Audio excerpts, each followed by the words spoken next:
자신의 들보에 집중하라, 그런 제목을 정했습니다. 2026년을 출발하면서 우리가 하나님이 주시는 모든 복을 누려야 되는데, 이 복을 누리는데 가장 장애가 되는 게 저와 여러분에게 이 단점이 남의 티만 보지 자기 들보에 집중하지 않는다는 거예요. 그러니까 예수님 말씀은 네 속에 들보가 해결돼야 남도 권면할 수 있고 남을 도울 수 있다, 그렇게 말씀하시는 의도를 볼 수 있습니다. 이제 우리가 외식한다 그러면 이 포크리타라고 합니다. 헬라어로 포크리타.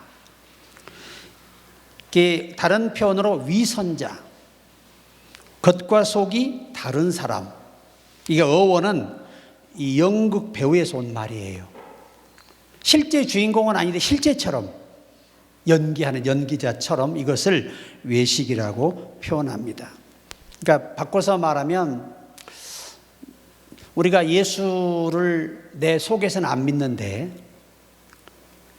우리 몸만 교회에 와 있는 거죠. 이것도 외식이에요. 자, 마음은 하고 싶지 않은데 겉으로는 하고 있는 거, 이게 외식이에요. 그것이 주의 일이라 할지라도 감사하는 마음, 경외하는 마음이 없이 하는 것들은 다 위선입니다. 이런 것들을 피해야 되는 이유가 하나님은 중심을 보시고 사람의 복을 결정하십니다.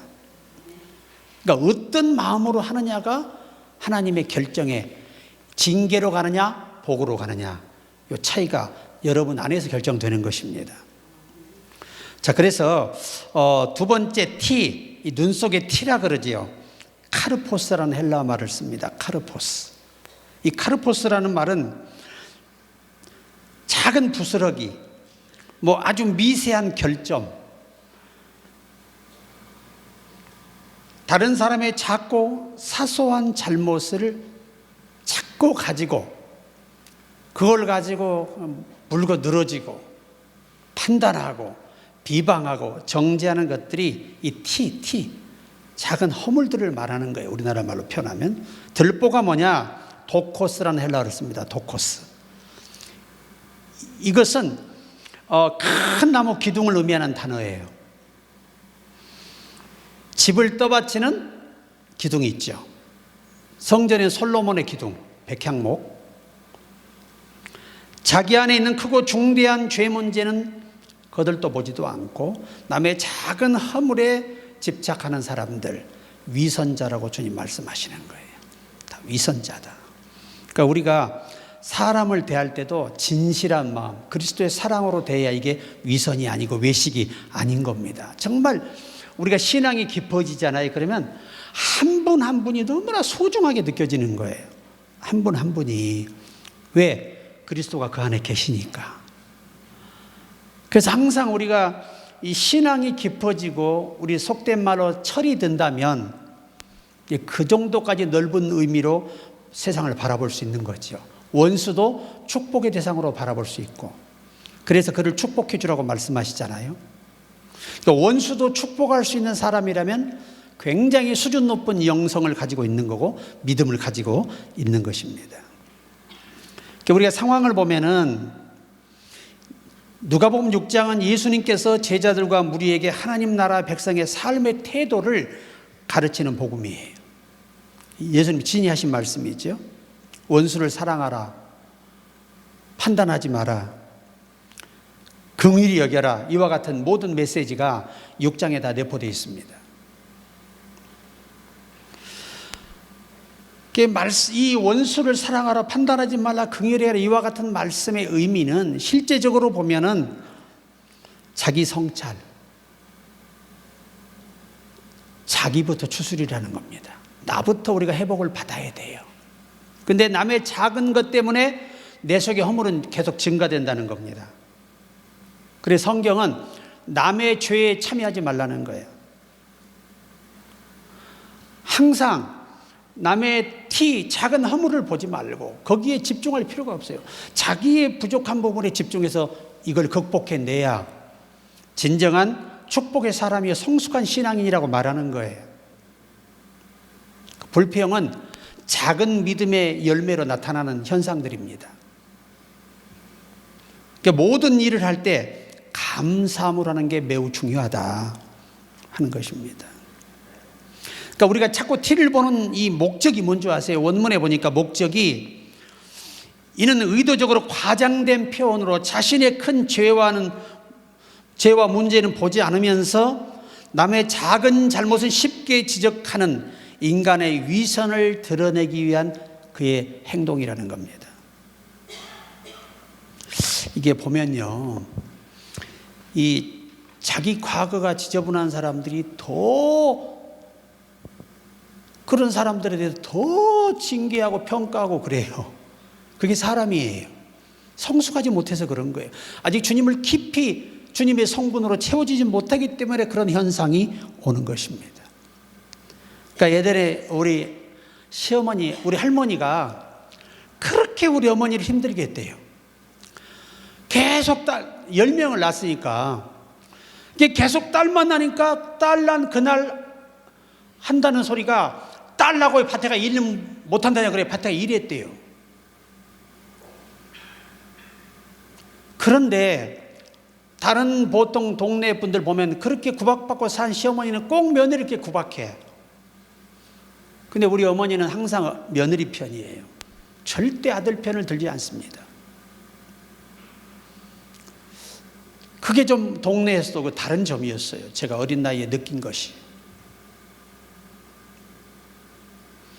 항상 우리는 이 중심에서 하나님의 성령이 이끄는 마음, 성령의 9가지 열매가 우리 속에 인격에 다 이게 부어지고 열매 맺고 성숙해져 다듬어져 있어야 그리스도의 마음을 가지고 사람들을 대할 수 있고 또 그리스도의 마음으로 모든 것을 일할 수가 있다는 것입니다.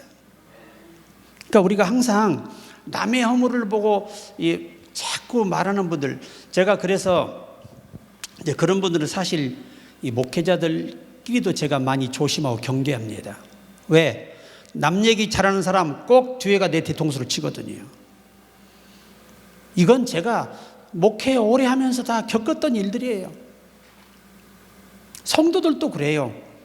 말이 많고 부정적인 사람들은 언젠가 꼭 성도 이 흉보는 사람들 언젠가 자기가 그 흉에 당합니다.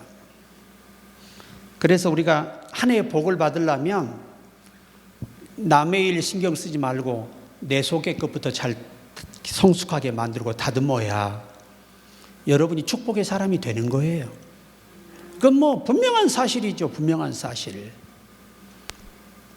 그래서 항상 제가 이렇게 이제 원로가 되시고 오랜 목회하신 분들을 또 뵙다 보면 두 가지가 꼭 있어요.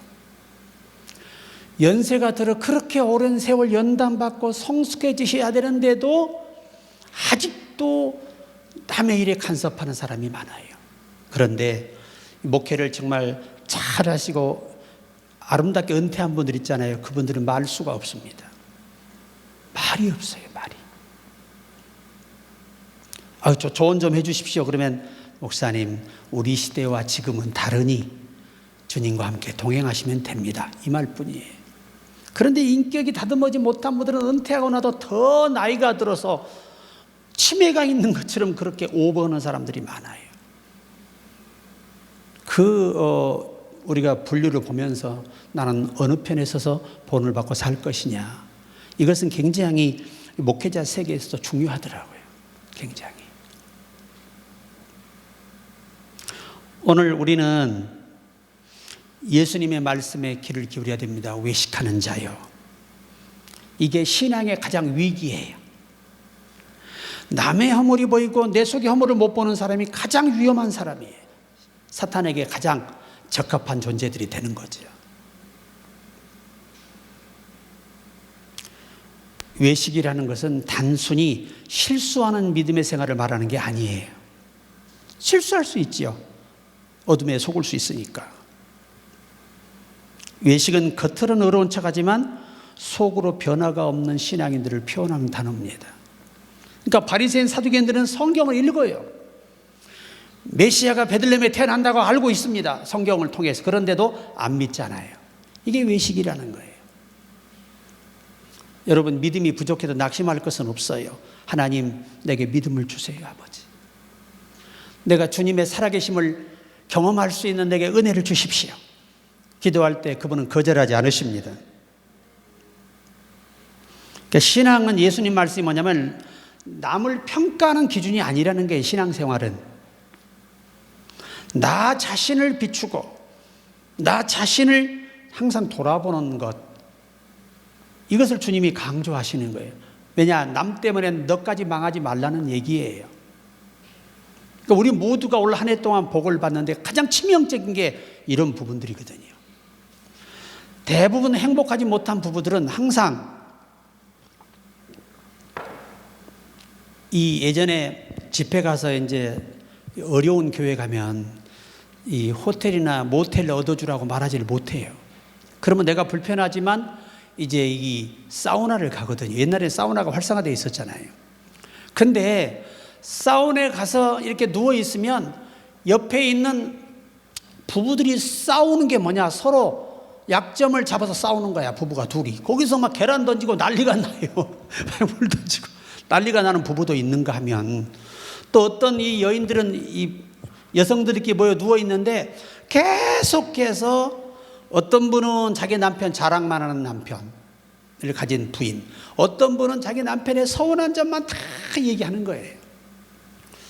그게 그분들의 몸에 이 일상에 배있기 때문에 자연스럽게 그렇게 하더라는 거예요. 참 제가 아주 또 뭐 거기서도 막 추행하는 정신 나간 사람들도 있고요. 별 사람이 다 있어요. 집회를 다니다 보면 그 교회에 부담을 주기 싫어서 그렇게 하는 경우가 참 많이 있었습니다.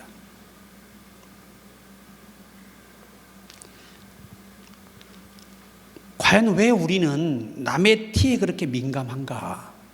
그 남의 작은 허물에 왜 이렇게 민감한가? 자신의 문제를 직면하는 것은 고통스럽거든요. 자신의 단점을 찝어내서 이것과 싸워서 이기려면 정말 고통스러워요. 많은 시행착오를 겪어야 합니다.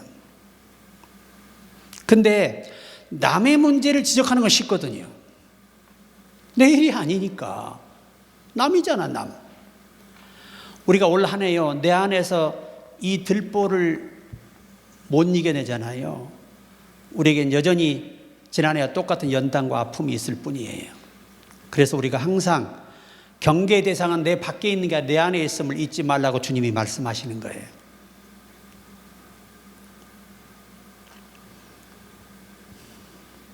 왜? 남을 판단함으로써 스스로 자기가 의로운 척하게 되거든요. 이 대부분 저도 오래 목회하면 남의 말하기 좋아하는 사람들, 그 사람은 너무 고롭게 자기는, 그런데 그 상대나 죽일 놈이야, 죽일 년이고 완전히. 이것이 영이 잘못돼 가고 있는 증상이에요. 그래서 우리가 이겨내야 하는 것입니다. 이런 어둠의 속임수에 이겨내야 우리가 거룩한 생활로 갈 수 있는 거예요. 그러니까 모든 변화는 내 안에서 시작돼야지 남이 변화되는 게 시작이 아니라는 거예요. 우리가 지적한다 그 사람이 고치지 않아요. 하나님이 사람을 다루셔야 변화가 되는 것입니다. 그러니까 다 하나님께 맡기셔야 돼요. 자, 시편 1편 1절에 보면 복 있는 사람은 악인들의 꾀를 따르지 아니하며, 그러니까 죄를 즐기는 사람들이 있어요. 술을 못 끊어가지고 그것 때문에 인생을 파멸에 던지고 중환자실을 가고 가족들의 고통을 안기고, 얼마나 그 불행한 일입니까? 술을 좋아하는 사람들은요, 경계하셔야 돼요. 왜? 나도 잘못하면 그분의 권유에 술을 먹다 보면 나도 그렇게 될 수 있기 때문이에요. 그래서 잠언은 지혜로운 사람과 동행하면 지혜를 얻고 미련한 사람과 사귀면 해를 받는 거예요. 굉장히 중요합니다. 또 고린도후서 6장 14절에 믿지 않는 자들과 멍에를 함께하지 말라. 하나님을 부정하거나 조롱하는 사람들은 멀리해야 돼요. 반드시 경계해야 됩니다. 그런 사람과 오래 있다 보면 나도 모르게 믿음이 떨어져 버려요. 그래서 이 롯이 불법한 자 중에 거하여 그 불법한 행실을 보고 들음으로 의로운 심령이 상하는 거예요. 이게 동창회를 가잖아요. 그러면 회비가 워낙 돈 많은 사람들이 돈을 이제 성공해 내다 보니까 뭐 회장 하나, 기수 회장 하나 우리 동기 하는데도 회장이 그냥 2, 3천만 원 쫙 내놔요. 그 1년 하기 위해서. 그리고 계속해서 기부를 해야 돼요. 그러니까 돈 내는 자리야. 장자리는 전부 다. 그러니까 우리처럼 겸손한 사람은 절대 안 하지. 그리고 맨 해외여행, 주일 껴가지고, 그리고 맨 골프 모임, 이런 거예요, 전부 다. 그리고 그 골프 모임을 회장은 또 500만 원 탁 내놓고 말이죠. 마음껏 즐기고 우리가 이번에 놀자는 거죠. 근데 우리 예수 믿는 사람은, 성령 충만한 사람은 그런 돈 거기다 쓸 수 없잖아요. 한 푼이라 아껴서 하나님께 드리고 또 어려운 사람 도움 드려야 되니까 말이에요. 그래도 아멘들 안 하네. 그러니까 이게 믿음 없는 사람들은 전도의 대상으로 만나야지, 너무 오래 가까이 하다 보면 내가 병들어요. 그래서 멀리 하라는 겁니다. 그 다음에 고린도전서 5장 11절에 음행하는 자나 탐욕을 부리는 자와는 사귀지도 말라. 탐욕을, 이 욕심 많은 사람들 조심해야 돼요. 특히 세상에 욕심이 많은 사람들, 정말 위험한 사람들이에요. 그러니까 제가 얘기했잖아요. 우리 목사님들을 제가 만나 뵙고 복지하시는 목사님들을 만나 얘기를 듣다 보면 나도 뭐 하고 싶어요? 복지하고 싶어요. 또 다른 사업에서 막 돈을 잘 막 벌어가지고 막 100억씩 번 사람도 있어요. 그런 사람 보면 나도 뭐 하고 싶어요? 나도 사업을 한번 해봐야 되나, 이 생각이 들어요. 그러니까 누구를 만나느냐에 따라 영향을 받게 됩니다. 잠언 22장 24절 25절에 보면 노를 품는 자와 사귀지 마라. 분노를 품고 있는 사람, 분노를 쉽게 못 가라앉히고 분노를 품고 다니는 사람은 절대 사귀면 안 돼요. 언젠가 큰 화를 당하게 됩니다. 그 다음에 로마서 16장 17절에 분쟁을 일으키고 거치는 일을 만드는 자들을 살피고 그들에게서 떠나라고 말씀하고 있어요. 교회 안에서도 그렇게 시시비비를 잘 가리려고 덤비는 사람 많죠. 한번 따라해 보세요. 지는 것이 이기는 것이다. 지는 게 이기는 거예요. 지는 것이. 누구를 위해서 지는 거예요? 예수님과 나와 사랑하는 공동체를 위해서 내가 지는 겁니다. 하나님은 그것을 높이 평가하십니다. 높이. 잠언 20장 19절 두루 다니며 헌담하는 자는 남의 비밀을 누설하나니 입술을 벌린 자를 사귀지 말지니라. 여러분이 만나서 남의 말을 하고 남을 불이하게 평가하는 사람들은요, 절대 사귀면 안 돼요. 거리감을 둬야 돼요. 언젠가는 여러분도 그 사람에게 이 입에 비방을 받을 수 있는 기회가 반드시 오기 때문이지요.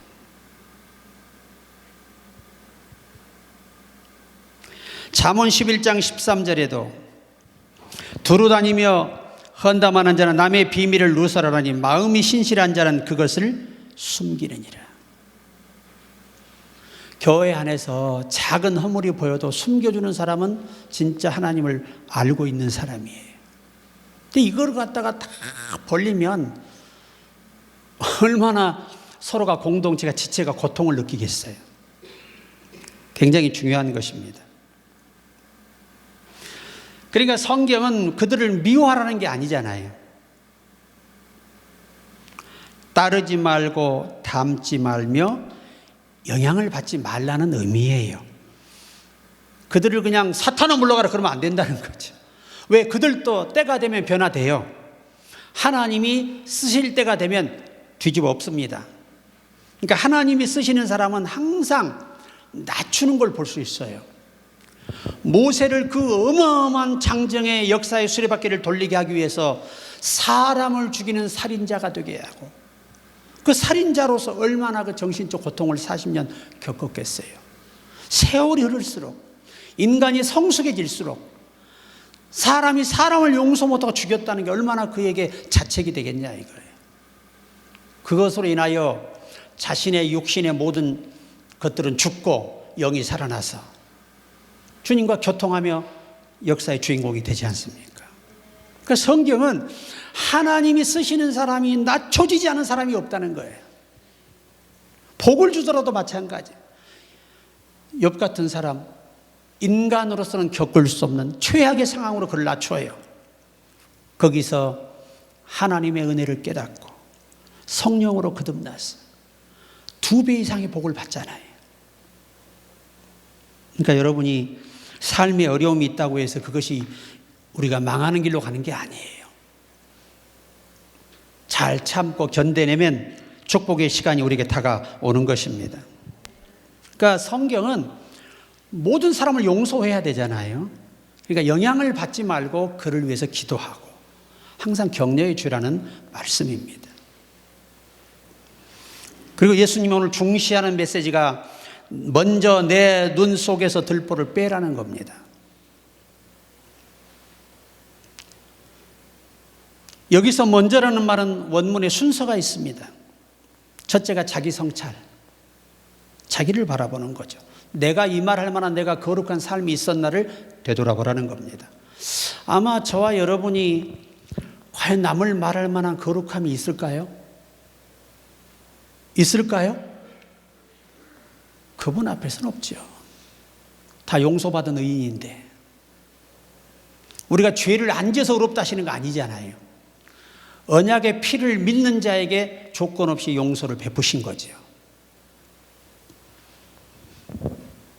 그리고 2번째 회개, 3번째가 변화입니다. 그 후에야 비로소 형제를 도울 자격을 갖추게 되고 그를 섬길 수 있다는 말입니다. 그 티를 빼라는 말의 의미가 그냥 까부셔서 그냥 막 박살 내가지고 막 개망신 주고 해서 사람 변화시키라는 게 아니고 성경의 원문은 그를 섬길 수 있게 된다는 거예요. 그러니까 허물이 있는 사람도 섬길 수 있는 게 예수가 원하는 이 신앙생활이라 인격이라 그 말이에요. 내가 해가 되는 사람 다 잘라버리고 다 멀리하고 그런 뜻이 아니라는 거예요. 내가 성숙해지면 그들을 위해서 살 수 있다는 거예요. 여러분, 우리가 다윗의 위대한 점이 뭡니까? 아둘람거리에 모인 400명이 이 범죄하고 도주하는 자들, 그리고 빚쟁이, 파산한 자들,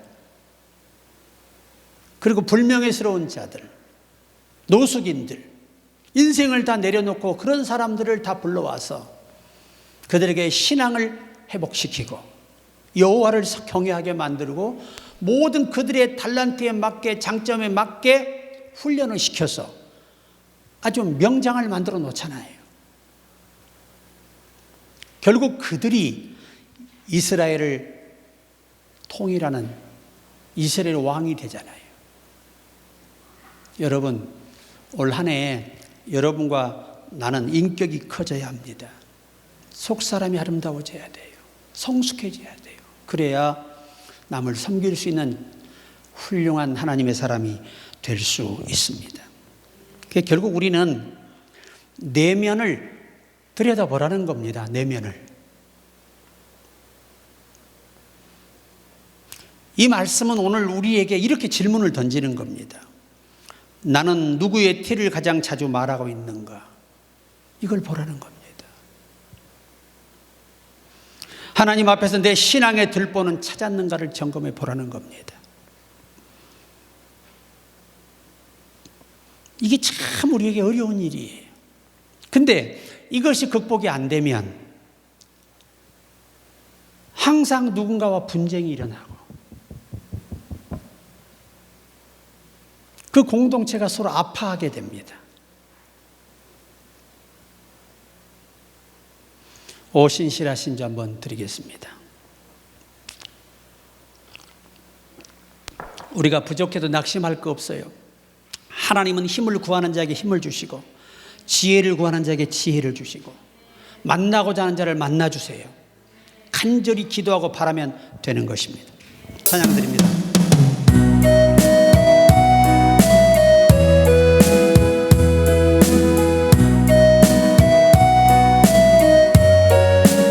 감사의 마음을 실어서 고백하기를 원합니다.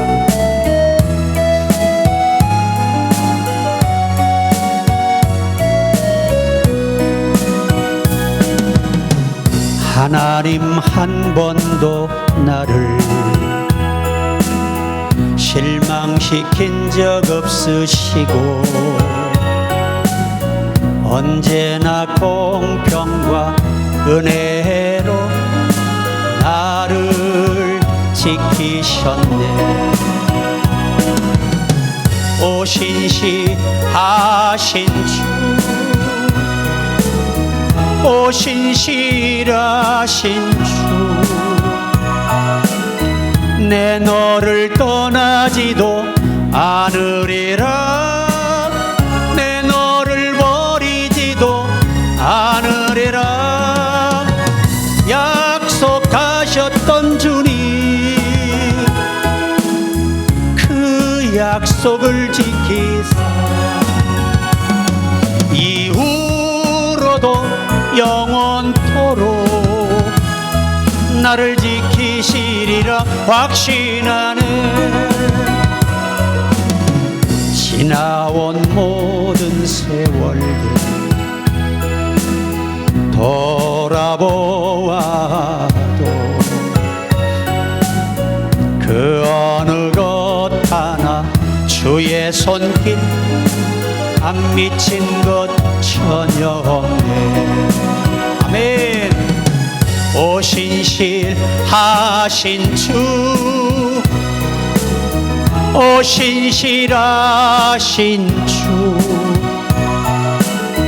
내 너를 떠나지도 않으리라. 내 너를 버리지도 않으리라. 약속하셨던 주님, 그 약속을 지키사 이후로도 영원토록 나를 지키시리라 확신하네. 아멘. 그래서 오늘 우리는 결론으로 하나님은 완벽한 사람을 기대하는 게 아니고요, 완벽한 사람을 쓰시는 게 아니에요. 자신의 들보를 인정하고 주님 앞에 내려놓는 사람을 쓰심을 잊지 말아야 돼요. 항상 우리는 항상 작은 허물이 보이거든 먼저 내 자신의 들보에 집중한다면 그 죄를 면할 수가 있어요. 저도 참 우리 목사의 세계에서도 참 저 자신부터 모두가 다 부족함이 보여요. 하지만 그래도 하나님이 그를 목회자로 기름 부으셨잖아요. 그래서 존중하는 겁니다. 한때 오만 방자에서 매를 맞기도 많이 했어요. 왜냐하면 교만하기 때문이죠. 왜냐하면 너무 교회 종으로서 학벌이 부족하고 그런 부분들을 볼 때 저는 그게 조금 납득이 안 됐었어요. 그런데 성령이 나를 강력하게 징계하시고 연단하시면서 완전히 무너졌어요. 하나님은 어떤 그의 스펙도 보지 않는다.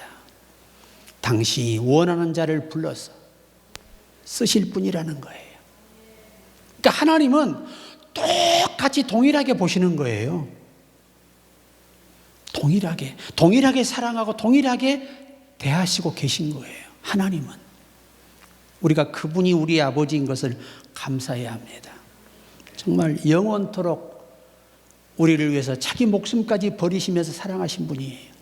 단 한 사람도 여러분을 포기하지 않습니다.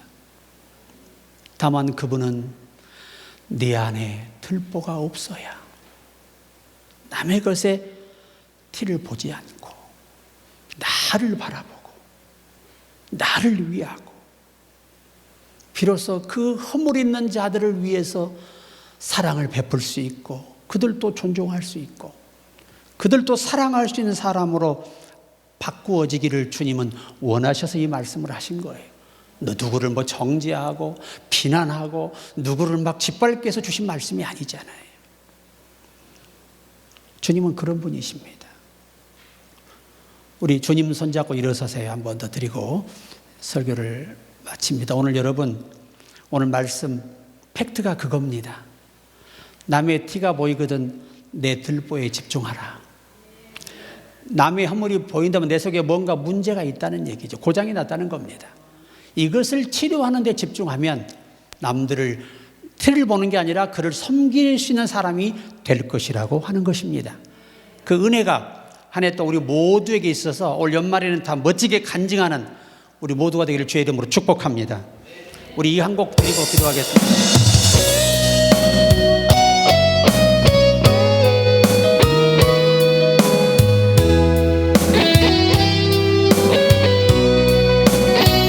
가사 속의 주의 음성이 우리 가슴에 마음에 들려오기를 바랍니다.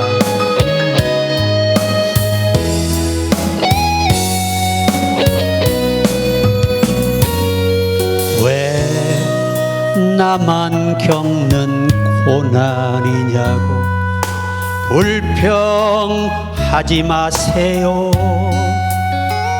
고난의 뒤편에 있는 주님이 주실 축복 미리 보면서 감사하세요. 너무 견디기 힘든 지금 이 순간에도 주님이 일하고 계시잖아요. 남들은 지쳐 앉아있을지라도 당신만은 일어서세요. 아멘. 힘을 내세요. 힘을 내세요. 주님이 손잡고 계시잖아요. 주님이 나와 함께함을 믿는다면 어떤 역경도 이길 수 있잖아요. 이런 슬픔 찾아왔는지 원망하지 마세요. 당신이 잃은 것보다 주님께 받은 은혜 더욱 많음에 감사하세요. 너무 견디기 힘든 지금 이 순간에도 주님이 일하고 계시잖아요. 남들은 지쳐 앉아있을지라도 당신만은 일어서세요. 힘을 내세요. 힘을 내세요. 주님이 손잡고 계시잖아요. 주님이 나와 함께함을 믿는다면 어떤 고난도 견딜 수 있잖아요.